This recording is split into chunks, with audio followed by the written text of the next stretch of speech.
तो नमस्कार दोस्तों, राजा भैया ब्राज़ील वाले में एक बार फिर से आप सभी का हार्दिक स्वागत है। तो दोस्तों बहुत इंपॉर्टेंट, बहुत इंटरेस्टिंग इन्फॉर्मेशन लेके आया हूँ। जो चीज़ें आपको पसंद है, ब्राज़ील जाना है, वीज़ा की पीआर की जानकारी चाहिए रहती है, तो ब्राज़ीलियन गवर्नमेंट ने एक नया वीज़ा लॉन्च किया है, टेम्परेरी वीज़ा 14 डिजिटल नोमैड।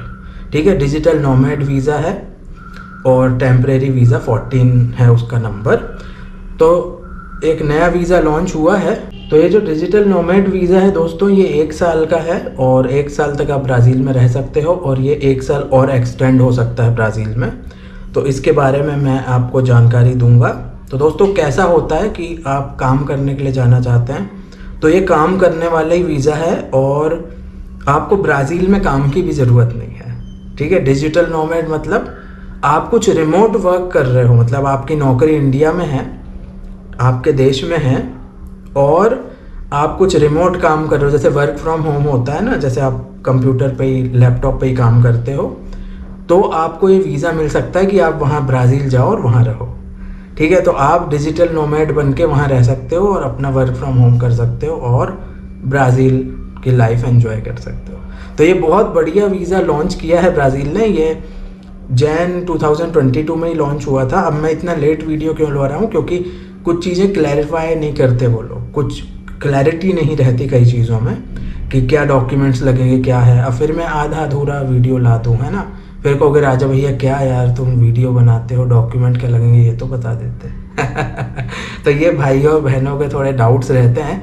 तो आज हम डिटेल में लेके आए हैं कौन अप्लाई कर सकता है इस डिजिटल नोमैड वीज़ा को।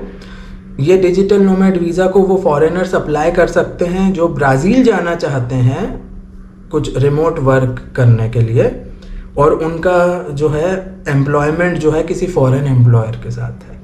फॉर एग्जांपल मैं आपको बताता हूँ, एक एग्जांपल देता हूँ मैं कि मान लो कोई आईटी इंजीनियर है इन्फोसिस में कोई आईटी इंजीनियर है, वो वर्क फ्रॉम होम कर रहा है, तो वो जा सकता है वहाँ, रिमोट वर्क कर सकता है, वो वर्क फ्रॉम होम है, तो वो ब्राज़ील जा सकता है, वहाँ रह सकता है और उसको सैलरी इन्फोसिस ही देता रहेगा। मतलब इंडिया में रहने की बजाय वो ब्राज़ील में रह के काम करेगा वर्क फ्रॉम होम, है ना। तो रिमोट वर्क के लिए वो वहाँ जा सकता है, कोई इशू नहीं होगा, लेकिन उसका नौकरी यहाँ होनी चाहिए। मतलब इन्फोसिस से सैलरी आ रही है, कॉन्ट्रैक्ट है। तो ब्राज़ील में तो आपको नौकरी की आवश्यकता नहीं है, लेकिन अगर आपके इंडिया में भी नौकरी और वर्क फ्रॉम होम कर सकते हो रिमोट, तो फिर आप ब्राज़ील जा सकते हो। ठीक है, तो अभी इसमें क्या डॉक्यूमेंट्स लगेंगे वो सब मैं बताता हूँ। सबसे पहली और बहुत इम्पॉर्टेंट रिक्वायरमेंट है इसमें, उसको ही मैं बता देता हूँ तो आपको पता चल जाएगा कि आप एलिजिबल हो कि नहीं। इनकम का प्रूफ आपको देना पड़ेगा, पहली सबसे बड़ी रिक्वायरमेंट। कोई फॉरेन सोर्स जो है वो आपको पे कर रहा है। फॉरेन सोर्स मतलब आपकी जो इंडिया में कोई कंपनी होगी। मंथली आपका जो अमाउंट है वो $1500 USD या उससे ज़्यादा होना चाहिए, कि कोई कंपनी फॉरेन सोर्स आपको 1500 या $1500 से ज़्यादा पे कर रहा है, मतलब बहुत हाई सैलरी हो गई।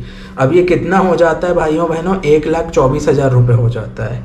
इतनी हाई सैलरी हो, 1,24,000 7,750 ब्राज़ीलियन रियल हो गया। ठीक है, तो अगर इतनी हाई सैलरी हो तो आप कर सकते हो। या फिर एक और दूसरा सिनेरियो है, वो सिनेरियो ऐसा है कि बैंक फंड्स हो आपके पास कम से कम 18,000 USD। ठीक है, तो 18,000 USD जो है वो समझ लो आपका 15 लाख रुपए हो गया। या तो आपके पास ऐसी 15-20 लाख रुपए हो, जॉब हो प्रॉपर और आपके पास इनकम आती हो। अब ये क्वेश्चन आता है भाइयों बहनों कि अब आप पूछोगे कि राजा भैया मेरे पास जॉब तो नहीं है, लेकिन मैं 15-18,000 डॉलर है मेरे पास, $18,000। तो अब ये क्वेश्चन आता है कि अब आप कहोगे कि राजा भैया मेरे पास $18,000 हैं लेकिन मेरे पास जॉब नहीं है, तो फिर मुश्किल हो जाएगा अगर ऐसा सिचुएशन है। क्योंकि दूसरी रिक्वायरमेंट उनकी ये है कि एम्प्लॉयमेंट कॉन्ट्रैक्ट चाहिए है that proves relationship with foreign employer. मतलब फॉरेन एम्प्लॉयर के साथ रिलेशनशिप है आपका, मतलब आप रिमोट वर्क कर रहे हो तो आपके पास प्रूफ है कुछ एम्प्लॉयमेंट का कॉन्ट्रैक्ट। तो समझ लो आपका ऑफर लेटर, ये सब चीज़ें होती हैं ना, सैलरी स्लिप भी मांगेगी फिर एम्बेसी। ऐसे इतना आसान नहीं रहता कि मैं ऑफ़र लेटर दिखा दूँ, सैलरी स्लिप, आपके बैंक में सैलरी जा रही है, ये सब बहुत सारी चीज़ें एम्बेसी देखेगी। ठीक है, तो ये सब चीज़ें होती हैं तो थोड़ा सा कॉम्प्लेक्स हो जाता है। वो तो ब्यूरोक्रेसी है, हर जगह होता है और वो फाइन है बिल्कुल, नहीं तो उनको कैसे पता चले, कोई भी कुछ भी बना के वीज़ा अप्लाई कर देगा ना। तो ठीक है, तो अगर आपके पास इतनी हाई सैलरी है तो आप ब्राज़ील जा सकते हैं और डिजिटल नोमैड बन के ब्राज़ील रह सकते हैं, ब्राज़ील का आनंद उठा सकते हैं, एक्सप्लोर कर सकते हैं, है ना। घूमो फिरो आराम से, बढ़िया ब्राज़ीलियन रेस्टोरेंट्स एक्सप्लोर करो, है ना, लोगों से मिलो, ब्राज़ील का फील लो, और फिर लगे तो 1-2 साल में वापस आ सकते हो आप। तो ये एक बहुत अच्छी चीज़ कर दी है ब्राज़ील की गवर्नमेंट ने। अब और क्या रिक्वायरमेंट है, हेल्थ इंश्योरेंस या ट्रैवल इंश्योरेंस चाहिए, तो वो रिक्वायरमेंट है, वो ओके है, वो होती है, क्योंकि फिर आप वहाँ जाओगे तो फिर वही होता है ना, नहीं तो आप फिर वहाँ गवर्नमेंट के हेल्थ केयर पे डिपेंड हो गए, या हेल्थ केयर बहुत कॉस्टली है, तो सबसे अच्छा है अपना यहाँ से हेल्थ इंश्योरेंस और ट्रैवल इंश्योरेंस लेके जाओ। ये रिक्वायरमेंट है, मतलब आपको डॉक्यूमेंट दिखाना पड़ेगा। दूसरी चीज़, 12 मंथ्स का एड्रेस प्रूफ होना चाहिए, मतलब जैसे आप इंडिया में रह रहे हो तो 12 मंथ्स का एड्रेस प्रूफ, लाइक वो तो बिजली का बिल आप दिखा सकते हो ना 12 महीने का, आपके नाम पे घर नहीं हो, लेकिन फिर हो सकता है कुछ फ़ोन आपके नाम पे हो, बिल आ रहा हो, तो 12 मंथ्स का तो आराम से हो जाएगा वो। उसके बाद बर्थ या मैरिज सर्टिफिकेट की आवश्यकता है, बर्थ मैरिज सर्टिफिकेट आपको लगेगा डॉक्यूमेंट्स में। और एम्बेसी या कॉन्सुलेट जो है वो हमेशा की तरह कुछ एडिशनल डॉक्यूमेंट्स मांग सकते हैं आपसे, है ना। जैसे आप अप्लाई करोगे, ऑफ़र लेटर दिखाओगे, सैलरी स्लिप दिखाओगे, एडिशनल भी मांग सकते हैं कि भाई बैंक बैलेंस भी दिखाओ। ठीक है, तो ये चीज़ें होती हैं, तो उनको एडिशनल जो चीज़ें हैं वो लोग देख सकते हैं, मांग सकते हैं अगर उनको कुछ लगेगा, है ना। फिर वो लोग क्या करते हैं, जब ऐसा कुछ होता है वर्क से रिलेटेड, तो में भी आपकी क्वालिफ़िकेशन भी मांग सकते हैं कि अगर आप XYZ कंपनी में IT इंजीनियर हो तो क्वालिफ़िकेशन क्या है। फिर हाँ, आप दिखाओगे कि भाई मैं BTech हूँ, है ना, BE IT हूँ तो ये देख सकते हैं, वो लोग पूछ सकते हैं, मांग सकते हैं, क्योंकि फिर उसमें वो क्लैरिफाई हो जाता है। जस्टिफाई कैसे करोगे, तुम IT इंजीनियर हो, तभी तुम्हें उस कंपनी ने हायर किया है उस पोजीशन पे, और सैलरी आ रही है, प्रूफ हो गया, सब जस्टिफाई हो गया। तो जस्टिफिकेशन वाली बात होती है जब आप वीज़ा अप्लाई करने जाते हो। तो ये हो गया अभी।